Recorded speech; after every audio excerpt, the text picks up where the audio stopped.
9, 8, 7, 6, 5, 4, 3, 2, 1.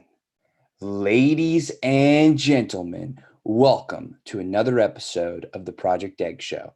I'm your host, Ben Gothard, and today we have the honor of speaking with Arthur Joseph, M.A., founder and chairman of the Vocal Awareness Institute.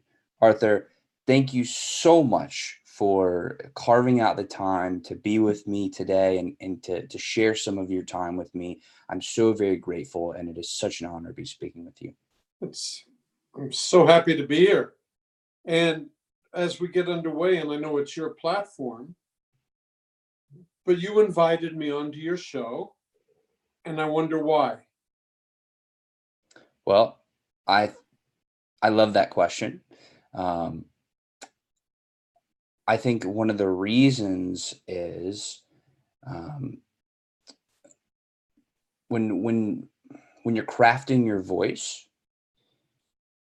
to actually get there to that point where you feel very comfortable and you feel very authentic, and you're coming from a place of strength and a place of originality of who you are at your core. I feel like that gives you the power to be able to go out and accomplish your mission and to do the things that you want to do. And so I'm infinitely curious how you would advise to do that and your philosophies on that. And I would love to learn more about how you really got to where you are and what you really think about the world. Wow, that was an exceedingly thoughtful answer. I know I threw you for a loop, but you really handled it eloquently. And so, since it's your show, I'll attempt to put a cork in it for a moment, and you begin when you're ready and ask away. Yes, sir. So first question for you today. What is your story? My origin story? Mm-hmm. What a thoughtful question again. When we were visiting beforehand for a few minutes, I observed a very thoughtful young man who is curious, genuine, and passionate. I began life at 4 with music. I knew at 4 that music was my life. I was born into exceedingly austere circumstances. We all have our story. Mine is particularly dark and challenging. My mother is my hero. And my hero's journey was her vision that gave me the life that I have today. And at 12, I knew that singing was my musical direction. So at 15, I meet my first voice teacher, Mrs. Julia Kinsel, who was about 75, and I'm 15. In the middle of my lessons, I actually behaved like this. I'm not exaggerating. Stop! No, I don't want to do it like that. I hear it this way. Manically clamping my hands on my ears like that. And she allowed this bizarre behavior because she knew something about me I didn't yet know. When I hear a voice, I hear vocal sound unlike any person I've ever met in the world. When I hear a voice, I hear you. It's what I call perfect pitch. I can't any longer really recognize D from B flat, but when I hear a voice, it's a perfect imprint. And so her lack of dogma enabled me to carve out new form. Vocal awareness this is my 54th year of this work. It's trademarked, copyrighted globally, written 5 books and lots of online materials, and speak all over the world, as you probably know. But if it wasn't for Mrs. Kinsel, none of this would have happened. And so her lack of dogma gave me permission to create new form. I have a master's in voice. I'm a classical singer by training. And you look at my client list, and I don't know any other career where someone has as varied a client list as if anybody goes to my website as I do. And it's so interesting because it's arts, athletics, corporate titans, politics, ... and they all have one thing in common: vocal awareness. And so when you give me your voice, you give me you. And my responsibility is to help not make you into someone you're not, but bring out what's possible. And so here we are today. I hope that Cliff Note version of a much more complex story is worth your time. When you're talking about bringing out that potential through voice? No, I'm not. I don't believe in the word potential. I believe in bringing out the authenticity, the excellence of what's possible. My responsibility is not to the client, to the student, it's to the work, the capital W work. And because I'm teaching mastery, mastery is only achieved when one integrates mind, body, spirit. I teach great numbers of elite athletes, renowned artists. That athlete, before they go out and compete, has a ritual. And the ritual always has a spiritual component. That artist in the wings isn't just chatting with the stage manager. They are focused and in their rituals preparing to walk out.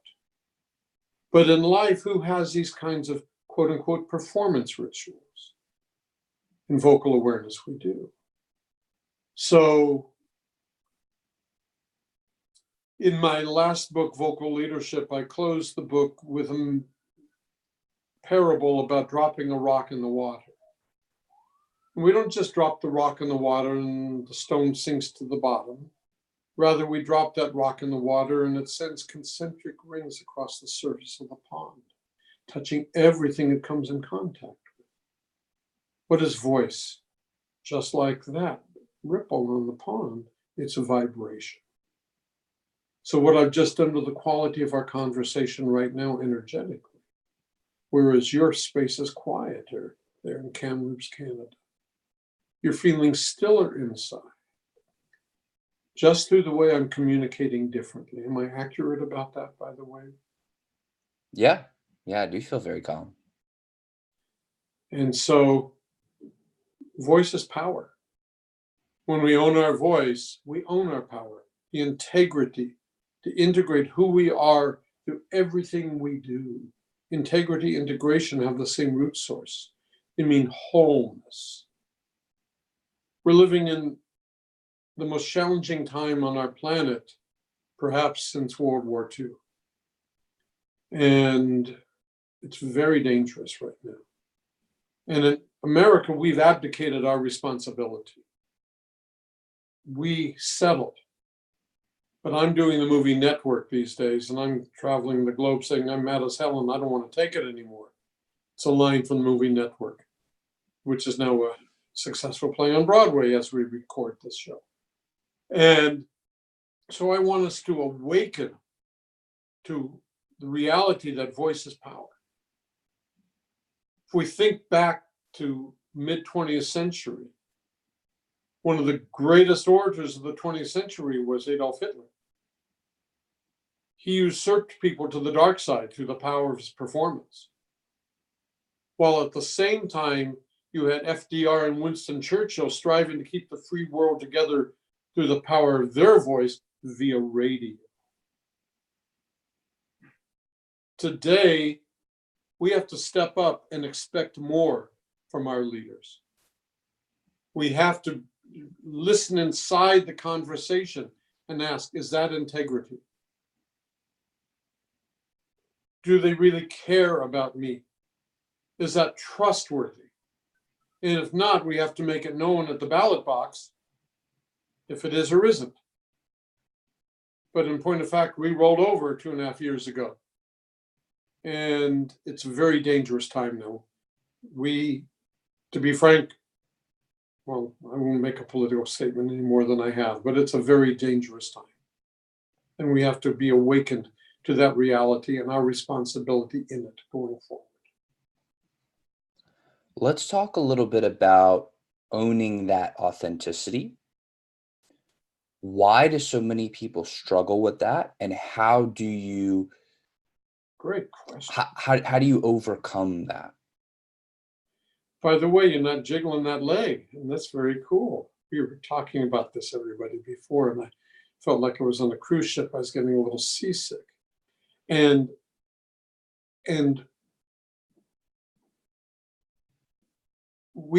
greatest fear in society, sociologists have told us for generations, is public speaking. Now, that's completely bogus, but that's the bill of goods we've been fed. The greatest fear in society are actually two fears: fear of abandonment and ownership of my power. Claiming me without fear of what you think about me when I'm being me. I taught Arnold Schwarzenegger for 8 or 9 years, and if you ask Arnold in his prime about his body, for him to deflect the obvious answer would be foolish.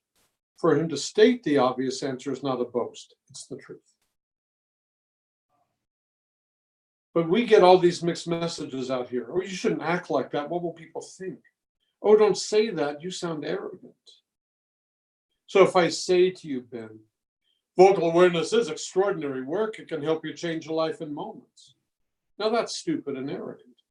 But if I say in response, vocal awareness, Ben, is extraordinary work. It can help you change your life in moments. That's not arrogant. That's my truth. And so learning what it takes to embody that is what I'm teaching. None of us got to any stage in our lives unscathed. This journey is not for the faint of heart. We think that every public encounter, from going on a date, first date, to a PowerPoint presentation, to a keynote, to a media event, is a presentation. It's not. It's a performance, because someone is watching or listening. We look up in my last book, I have a glossary of root sources to certain words at the back of the book. Presentation, means to introduce formally, to bring before the public. Performance means to carry out, fulfill, to do. A performance is actually more authentic than a presentation, in other words. But it's really scary to be ourselves while others watch. We don't realize how much work it takes to be ourselves, not present ourselves. Because of the legacy that goes on from infancy on. We're sitting in church or synagogue, a temple, mosque, someplace where we're supposed to be quiet and respectful as a toddler, as an infant, being held by a loved one. One of the ways we explore our universe at that age is through our voices. So we go gaga and goo-goo, just being ourselves. And this person to whom we're bonded with, and who loves us, gently pats us on our back and says, shh. Even before we begin to open up, we're being taught to shut down, just to fit in. And then there's nothing malicious in that. That's social conditioning. But worse things happen as we grow.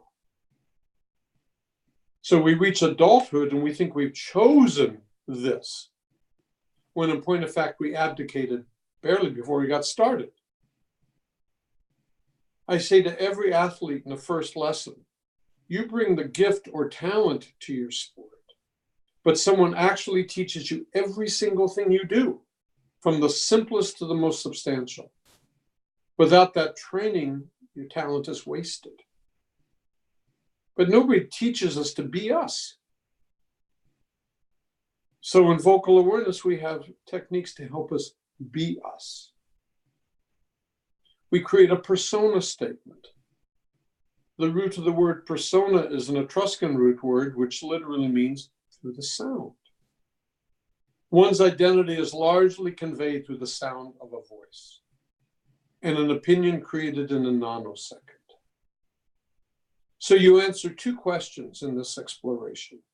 One, how do I believe I'm presently perceived? Two, how would I ideally like to be known? It raises a very interesting notion. I actually have a choice. For you see, Ben, every single thing in life revolves only around two things: to choose or not to choose. Even in abdication, I make a choice by walking away. But one of the trademarked elements of vocal awareness is empowerment through voice.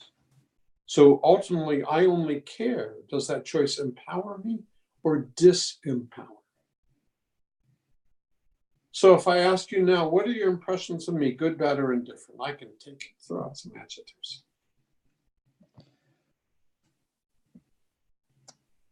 Thoughtful.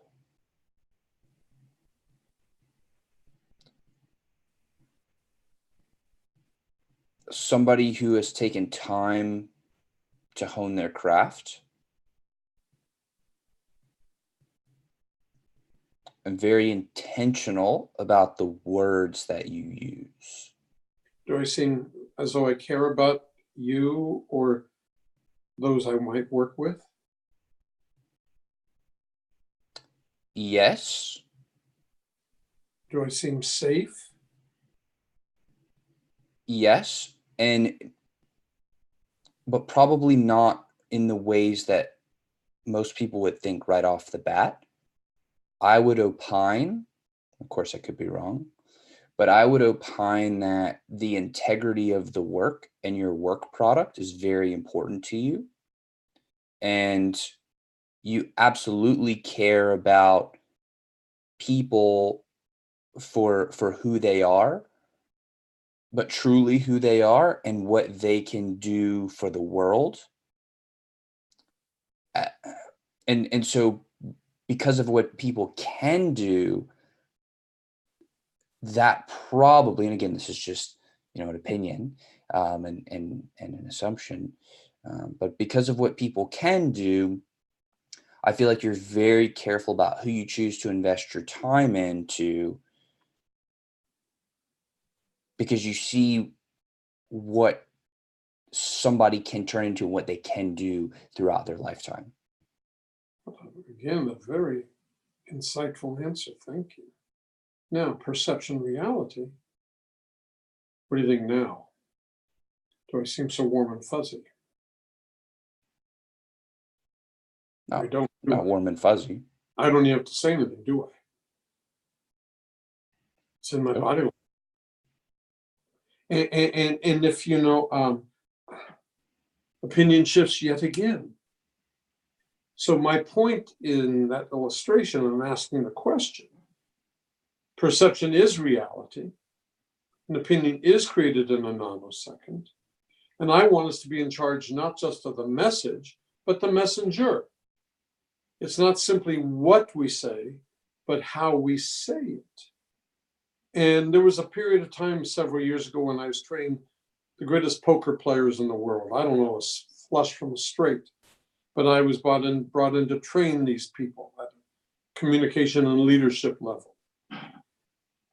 And I learned about what a tell is in poker. And these were the greatest in the world, quite literally, without a tell. And so your jiggling of the leg, for example, is a tell. And it isn't who you are, but it is a behavior. And so we are not our behaviors. That's merely what we do, but it isn't who we are. So in this level of excellence that I'm teaching, once we recognize something has value or less value, we get to make another choice.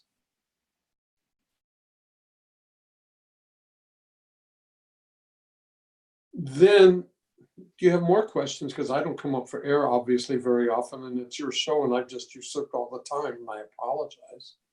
But I just love teaching. So I can go on for days ad nauseum, obviously. What would you like to talk about? Well, I would love to talk about whether or not you feel what I observed of you is accurate, and then I'm sorry. Of course it is.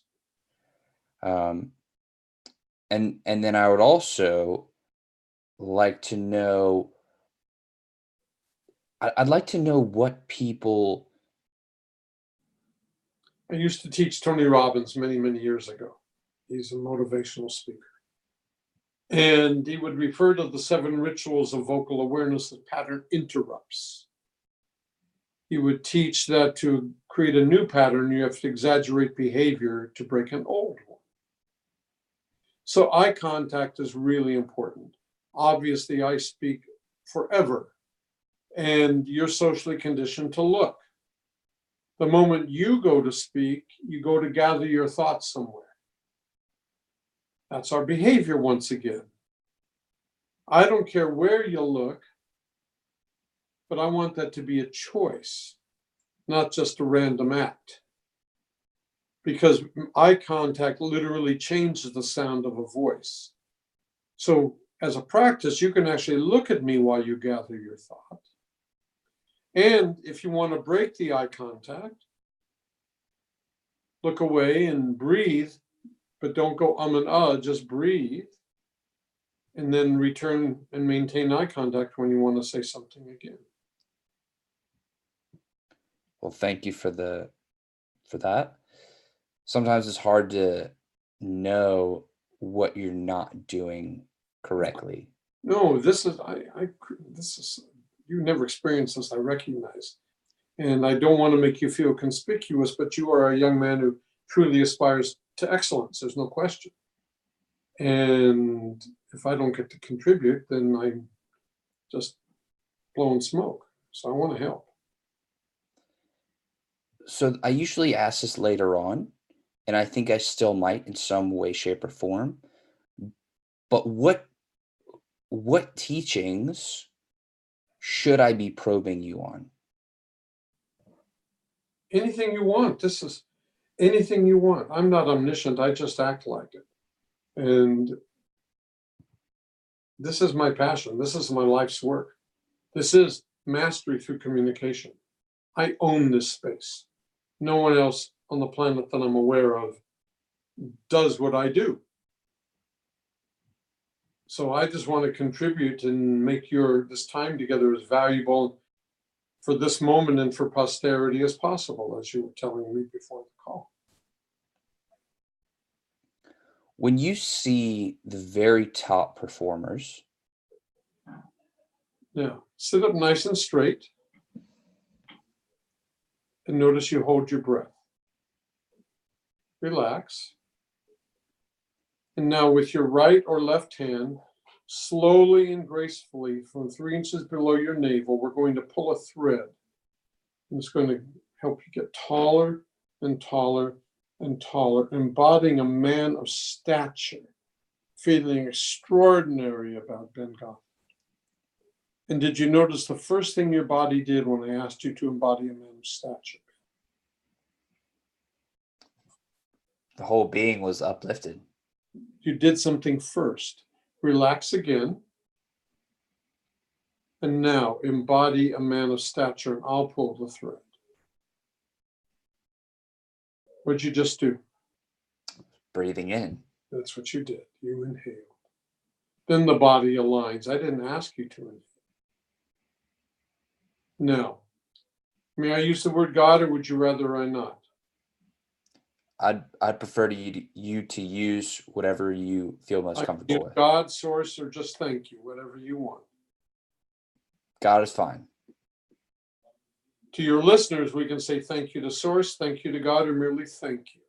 And we'll get a similar response.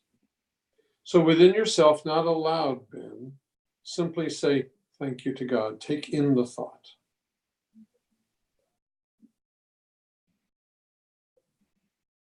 Did you inhale? I am now. Yes. Is your space quieter internally, externally? Yeah. Stature is preparation for everything we do in vocal awareness. The first of the 7 rituals is to say thank you. There are a couple of the 3 or 4 elements that are included in what I call a mastery moment that we do before we walk into a meeting, etc. So now in stature, take a nice deep breath and exhale. You feel your chest rise. Mm-hmm. Now this time allow a slow, silent, loving breath with your eyes on me. Too fast. Let's do it again. Just allow it. Don't take it. You ready?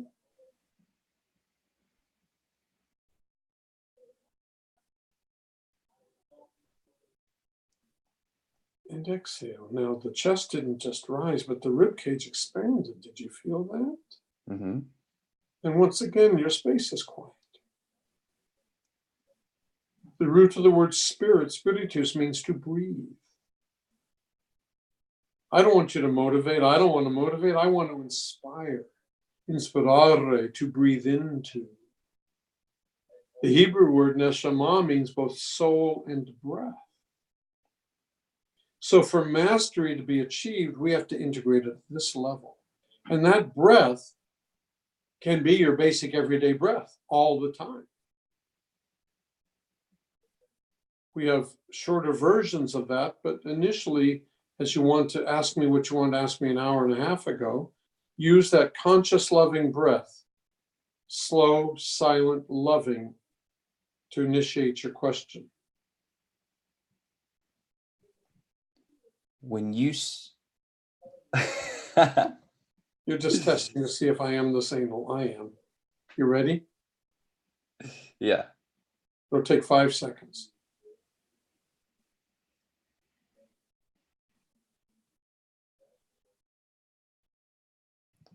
When you work with the very top of the top performers, You do feel this difference, don't you, when you hear the difference? Pitch is a little lower, voice is more resonant, voice is a little fuller, just by breathing different. I feel it more than I hear it. You'll hear it back when you listen back to this call. So when I work with the top performers, how do you identify the spaces in which there is the most room to grow?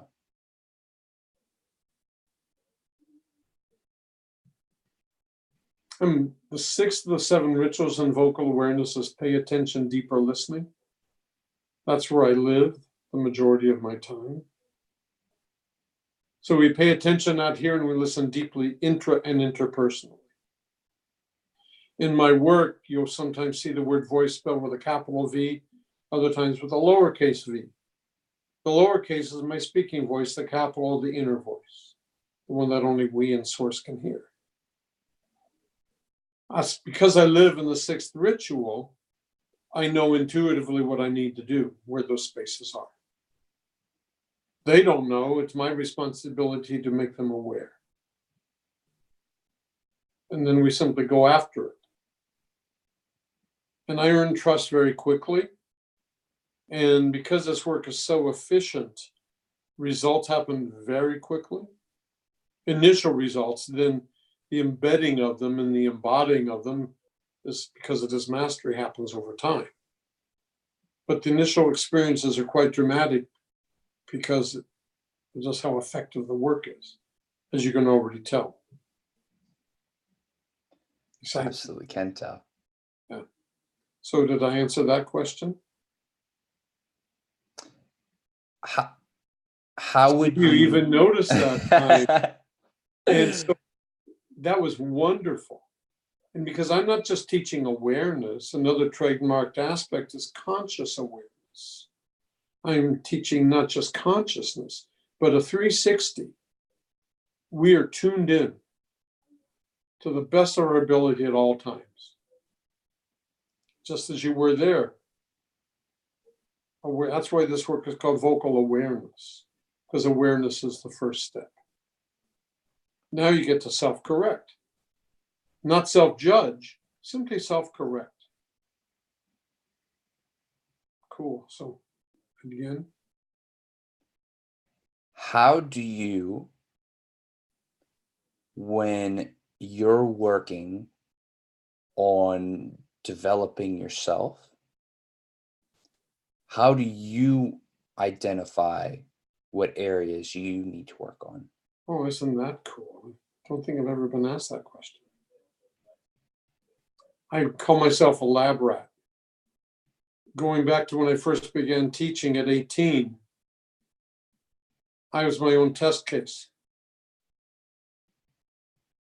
And when I first began really developing vocal awareness, I'd study voice science, study philosophy, psychology, so that this work wouldn't just be grounded in the lenses of some neurotic voice teacher, but is based in the arts and sciences as empirically as possible.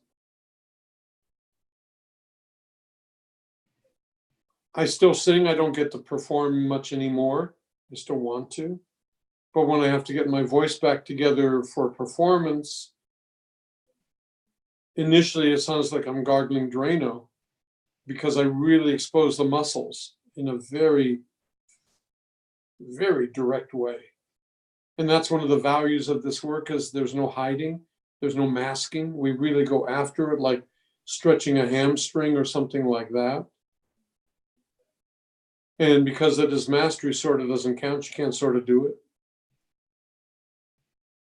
And I have a very rigorous spiritual process where I'm up at 3 or 3:30 every morning. And I have been following this process for 52 years. I don't miss a day, quite literally, for 30 to 45 minutes to an hour on average. So it's in that quiet time and what I call solitudinal time. And one of my favorite quotes comes from the great philosopher, the Nobel Prize-winning writer, Thomas Mann, who said, "Solitude gives birth to the original in us, to beauty unfamiliar and perilous, to poetry." I link that to a quote from one of my favorite poets that is in my first book, The Sound of the Soul, the Nobel laureate Seamus Heaney. I take a stanza from his epic poem, Personal Helicon, where he said, "I rhyme to hear myself, to set the darkness echoing."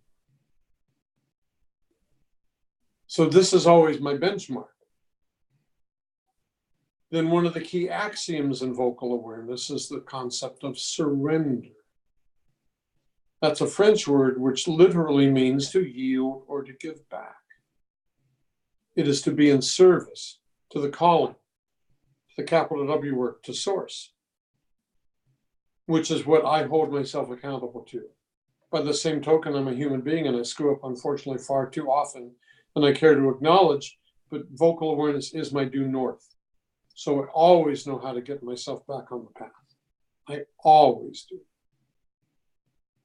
Wish I wouldn't fall off it as often as I do, but hey, stuff happens. Am I answering your question? That you are. I just have a few more questions for you. I recognize that your time is very valuable, and No ums. We breathe instead. And then I go under a category I call white noise.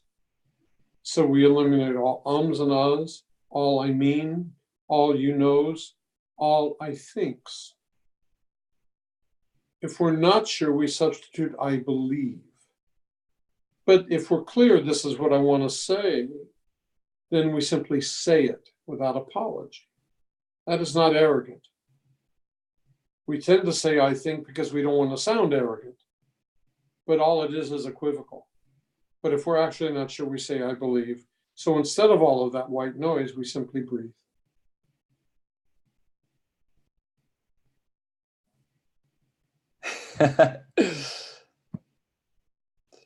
See, that was cool, man. You caught it. Good for you. Well, because I thank you. want people to know what we want them to know. Again, the message and the messenger. When you are, or as you have been going through your journey, doing this work for so many years, have you ever found a protege that you think can take your work to the very next level and continue with what you've been doing? And if so, how did you identify them? No, but it's, again, a really wonderful question. A number of years ago, I attempted to create a certification program. because I wanted to create a pipeline. And about 20 individuals came in from all around the world, from Singapore, the Netherlands, Australia, Canada, the United States. And we spent 2 weeks together, very intense time. And I couldn't graduate a one. Not to say that they weren't worthy. They were working very hard.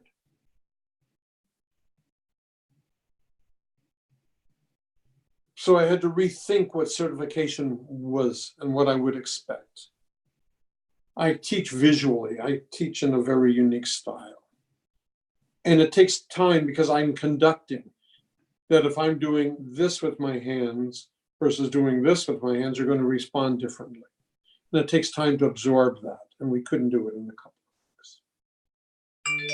Were they wonderful? Did they deepen? Were they grateful? Yes, but identifying that person didn't happen. With my 73rd birthday this January, I realized I'm very much in my legacy time. So I rethought in this intervening time the new certification program, which we launched with my birthday in January. Far different, 4 parts to it.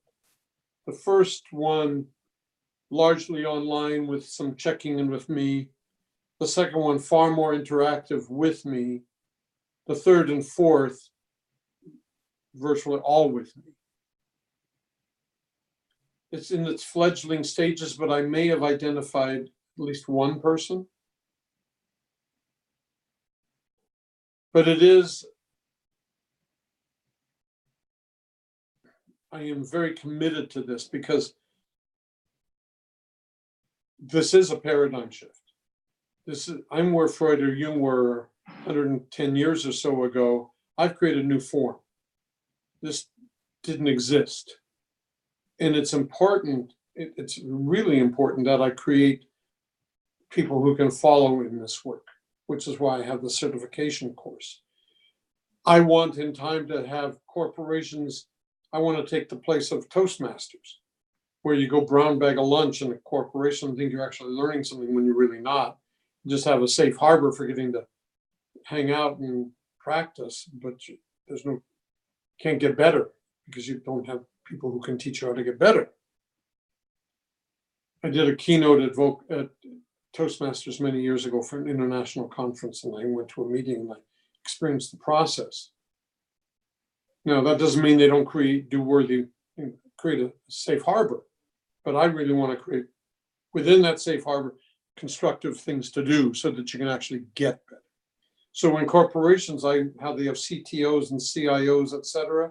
I want corporations to hire CVAOs, Chief Vocal Awareness Officers, which becomes like a communication ombudsman in the company and really has the technology to help people not just do better, but be better at a communication level. I teach leadership at a leadership level as well.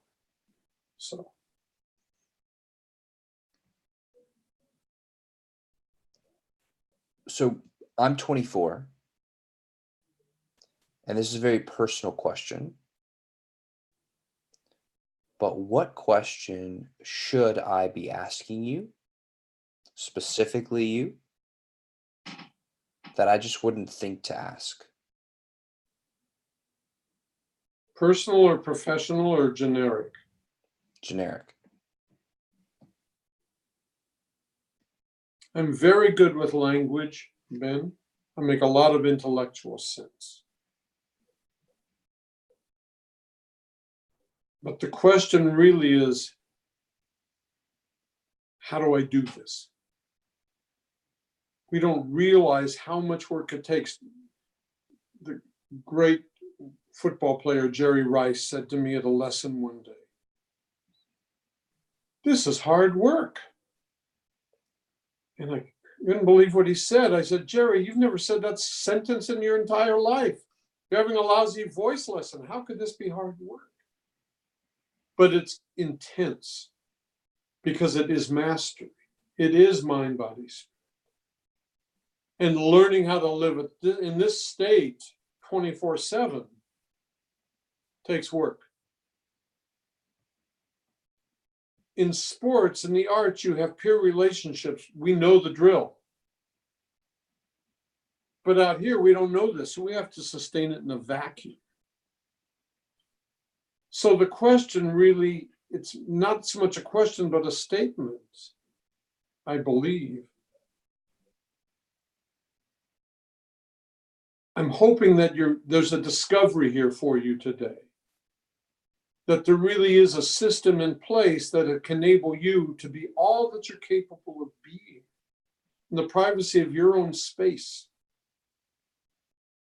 Strategy, techniques, a whole matrix.